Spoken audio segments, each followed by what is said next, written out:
Hey, what's up guys? Mike Maxwell here. Welcome back to the channel. And today I'm going to show you a little Photoshop tutorial of how I use the clone stamp as well as masking. I've got my photo already brought up on Photoshop, and let's hop into it. Alright, so I've imported my photo into Photoshop, and I'm going to show you how I do this stuff. So let's get to this thing. So the first thing that I do is this little area right here. I'm going to hit Control J, and that's going to give me a new one. I'd rather use shortcuts if I can, and so that way I can make as many as I want to. Then you can go back into your history, and you can come back and just drop them out. I only need one, but actually I'll make a second one just to make sure. And if you ever, this one you really can't do any work to, but you could double click it and just hit the enter, and it'll make it open there. So anyway, but that's beside the point. What we're doing is we want to use the clone stamp. Now, the idea is I got to get rid of this thing right here, this heater. And so I'm going to use the clone stamp here. This is the clone stamp. I use it this way. I set my my size. I can move my size around by using the bracket, but I always set my hardness to 0 because I'd rather be that way. I could bring up my hardness if I want, if I really need some hard edges and stuff, but I like it at 0 just so that way it's very, very soft edges. And then, of course, my opacity will be at 100, my flow will be at 100, and I pretty much just leave everything the same. And I am going to work, obviously, on the top layer, and so I am going to get rid of this thing right here. So anytime I'm going to use the clone stamp, I'm going to use the brackets to bring it up. Bracket in, bracket out. Yeah. And so I always look for lines that have to be the same. And so then when I go to the lines that have to be the same, I try to set it right up in the center. Use the Alt, click, and now I have, see that? So what's going to happen is wherever I go, that's going to be my starting point. So if I start here, it'll be this point here, and it'll start going up if I go like this. Watch. So I can put that pretty much anywhere. Obviously, that's not what I want. So I'm going to go back. So I'm going to come over here, Alt, click. I'm going to come over here and keep it so my lines are even. And I want my lines to stay even. And then I'm just going to go up. And the cool thing is depending on what you're working on, this is an easy one for me because there's a lot of pattern right here. And so my line stays pretty much the same. Now, if I see something like, see this, there's a pattern here, and these patterns are obvious. So now what I'll do is I'll come up here, and I'll do an Alt-click up here, and then I'll come down here, and I'll just Alt-click here, I'll get that one out, Alt-click here, get that, and you kind of move it around. So you can see some patterns that kind of roll together, and you don't really want that. And this is the way that I do it. Now let's just see what it looks like from farther away. You can't really even tell. I mean, you can see it a little bit if you're really looking for it. Now I got to get rid of this shadow or the reflection, because obviously that's gone. So the reflection part is going to be a little bit more difficult because of the lines. See these lines that kind of go this way? There's another line that goes this way. So first I'll take care of this line. And where do I want to start from? Actually, we'll just start from here. We'll just see what it looks like. No, see, that's different. So maybe I'll give this a shot over here. There we go, looks a little bit more.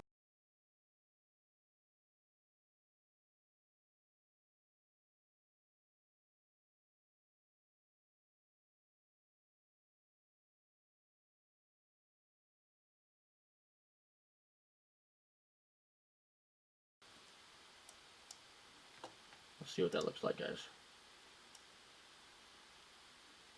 Yeah, it just looked like a dirty floor. So it's not bad. I'll leave it that way. As long as I have that reflection out of the way. I'm, you know, have that, get the reflection out. Now I got to find a way to fill up this area. And there's two ways I can do that. So I can take this layer. I'm going to Control J to make that same layer. Okay, taking this top layer. Actually, I'll take the second layer. Top layer all the same. I'm going to move. I can use this, or see how it says, it gives you like the shortcuts. So that's V, the paint tool, B, or the brush, T, or yeah, the type tool is T. So if I just push the V, it just goes right to that. And what I'm going to do is I'm going to slide this one over, and I'm going to try to put these bricks somewhat. But the bad part is, you see the color of the bricks? See the difference? So I'll just show you how this works for now. Alright, so we have this here. We're going to grab this. This is called a mask. So here's your mask. And anytime that you can click over here, then you're going to be working on the photo itself. But you click over here, now you're working on the mask. So just remember, black conceals or takes away, white reveals. And now we're going to go to our brush, which we can use B, or just go over here. And then my opacities are all going to be 100%.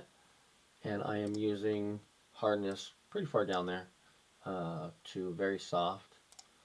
And I can use my bracket tools to make it bigger. The bigger the brush, the softer the brush. The smaller the brush, the less soft it's going to be, because obviously the area that you're using. So I'm just going to use this. I'm already in black, and I'm going to go like this. And I'm just going to paint this in right here. What I'll do is I'll take this layer, and I'll take the next layer. Because what I've done is I've revealed this layer down here with this one. So now I'm going to Control click on both of these. I'm going to right click, and I'm just going to merge these two layers together. So no matter what, I still have this layer down here, but I have this layer now. So I'm going to Control J just to give me an added layer, so that way I don't have to worry about it. If I screw up on this layer, I still have this layer. It's the exact same thing. And now I'm going to go back to the clone stamp, because this is all one layer. This is all one piece. And then I'll take this and I'm going to clone stamp it a little bit over here. Of course, I'm going to bring my opacities back up. And I'm going to come over here, and I'm going to clone stamp like this. And I'm going to put some of this together.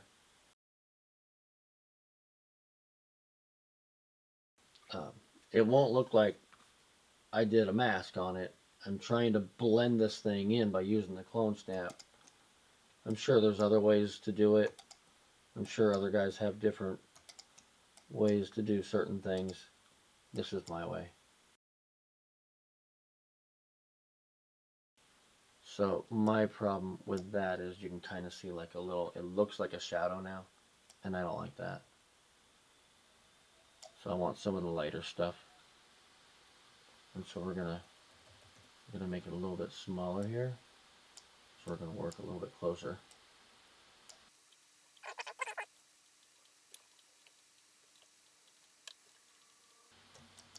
This is a little time consuming, guys, but it's alright. Just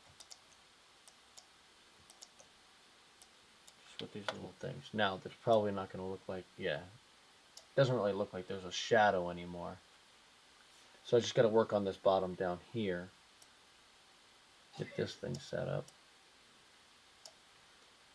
So I'm going to make that a little bit smaller just so I can, now I'm going to click Alt I'm going to move this over so my line stays the same. So here's what's going to happen, guys. If you just keep on going and you get to that point, then what's going to happen is you're going to the point where, like, let's see it. You see this dark spot right here?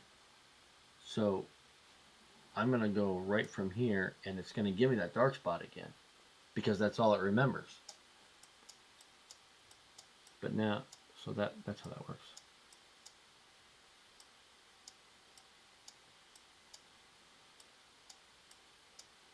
And I'm just running this thing straight across, so that way I have a line that just goes. And then I can come back and clean it up when you're.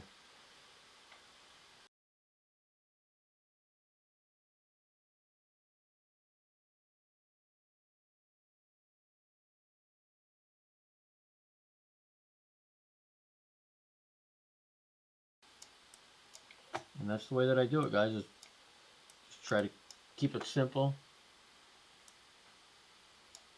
And there it is. Now they're all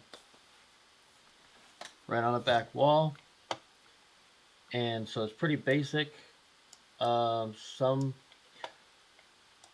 might just flatten the image.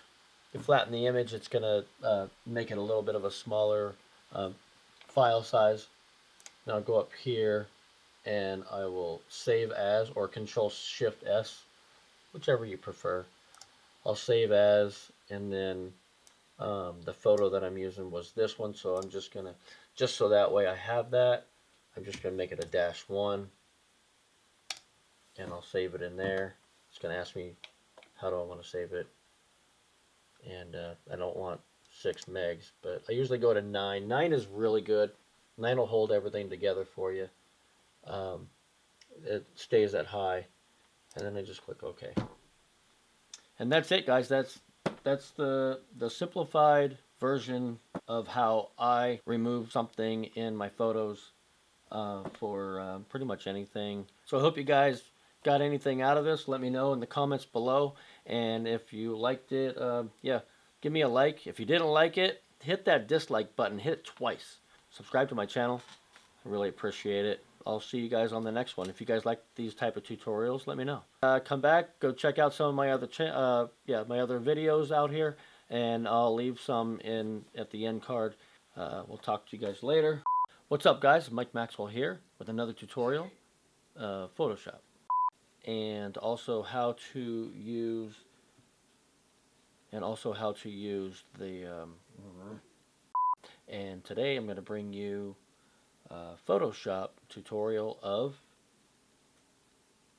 what is it? And I got nothing here.